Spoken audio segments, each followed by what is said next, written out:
আসসালামু আলাইকুম সুপ্রিয় দর্শক, আমি শাকিল আর আপনারা দেখছেন বিশ্ব বাংলা কৃষি, সর্বদা কৃষকের পাশে থাকে।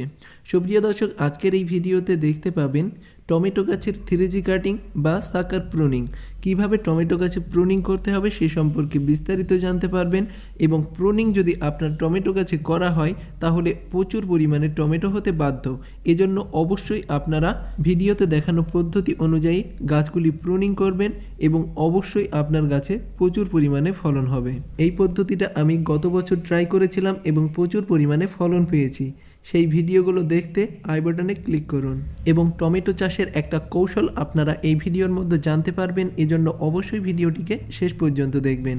সাকার প্রুনিং বা 3G কাটিং পদ্ধতি। সুপ্রিয় দর্শক, সাকার প্রুনিং পদ্ধতি হলো টমেটো গাছের গোড়ার অংশে যদি কোনো নতুন ডালপালা বার হয় এবং প্রত্যেকটা পাতার গোড়া থেকে যে নতুন ডালপালা বার হয় এই ডালপালাগুলিকে কেটে দিতে হবে। শুধুমাত্র উপরের 2 থেকে 3টি ডাল বাদ দিয়ে সব ডালগুলিকে কেটে দিতে হবে যেগুলি নতুন বার হচ্ছে, কারণ গাছ এই ডালপালাগুলির উপরে প্রচুর পরিমাণে শক্তি ব্যয় করে যেগুলি পরবর্তীতে ফল ধরাতে কাজে লাগাতে পারে।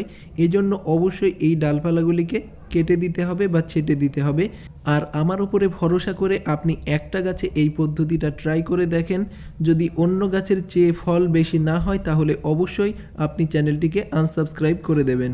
এবং আমার এখানে একটা মোটা ডাল আছে, এই ডালটিকেও আমি কেটে দেব। বন্ধুরা, এই যে মোটা ডাল বার হয়েছে পাতার গোড়া থেকে, এই ডালটিকেও আমি কেটে দিচ্ছি। এবং বন্ধুরা, এই ডালের উপরের অংশ যদি আপনি মাটিতে পুঁতে দেন তাহলে তা থেকে নতুন চারা তৈরি হয়ে যাবে, যেটা আমি আগের ভিডিওতে দেখিয়েছি। আগের ভিডিওটি দেখতে আই বাটনে ক্লিক করুন। এবং টমেটো গাছের নিচের দিকে যতগুলি পাতা আছে এই পাতাগুলি আর কাজে লাগবে না, এই পাতাগুলিকে ছেটে দেবেন। এবং সর্বদা গাছের গোড়ার অংশটা পরিষ্কার পরিচ্ছন্ন রাখতে হবে, তাহলে রোগবালাই কম হবে এবং ফলন প্রচুর পরিমাণে বেশি হবে। বন্ধুরা, এখানে সবে ফল ধরা স্টার্ট হয়েছে এবং ভবিষ্যতে অনেক ফল হবে ইনশাল্লাহ আশা করা যায়। এবং আপনারা অবশ্যই ভিডিও দেখতে পাবেন। এখানে দেখুন নতুন নতুন ছোট ছোট ফল হয়েছে। সুপ্রিয় দর্শক, এখানে 2টি ভ্যারাইটির টমেটো আছে, একটা হাইব্রিড টমেটো আর একটা আছে চেরি টমেটো। আপনারা অবশ্যই এবার দেখতে পাবেন চেরি টমেটো গাছ। এবং প্রত্যেকটা টমেটো গাছ ঠিক এই গাছটির ন্যায় রাখতে হবে। এটাই হলো চেরি টমেটো গাছ। এটাকে আমি দড়ি দিয়ে বেঁধে সোজা করে রেখেছি। ঠিক এই পদ্ধতিতেই প্রত্যেকটা গাছ আপনাকে রাখতে হবে। সুপ্রিয় দর্শক, টমেটো গাছের গোড়ার অংশ কখনোই আপনারা অপরিচ্ছন্ন রাখবেন না।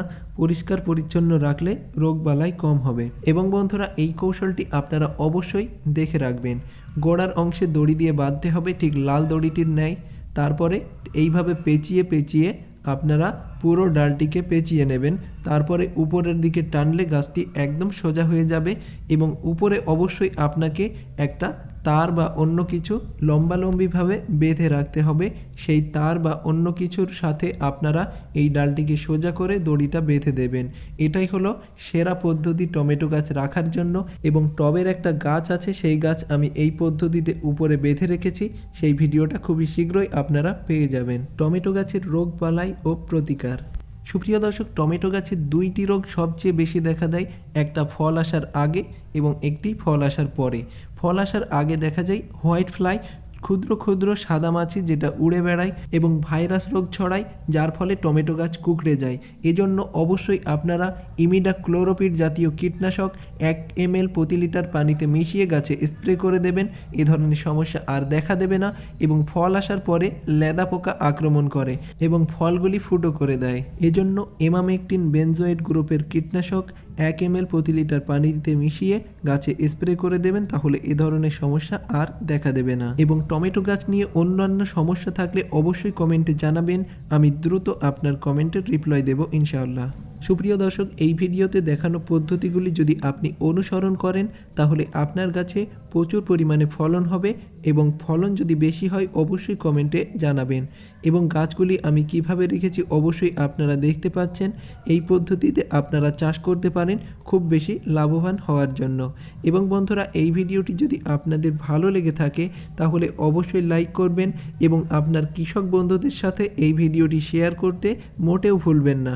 এবং এই চ্যানেলের পাশে থাকতে অবশ্যই চ্যানেলটিকে সাবস্ক্রাইব করবেন এবং পাশের নোটিফিকেশান বেলটি অন করে দেবেন। সুপ্রিয় দর্শক, ধৈর্য ধরে এই ভিডিওটি শেষ পর্যন্ত দেখার জন্য আপনাদেরকে অসংখ্য ধন্যবাদ। থ্যাঙ্কস ফর ওয়াচিং বিশ্ব বাংলা কৃষি।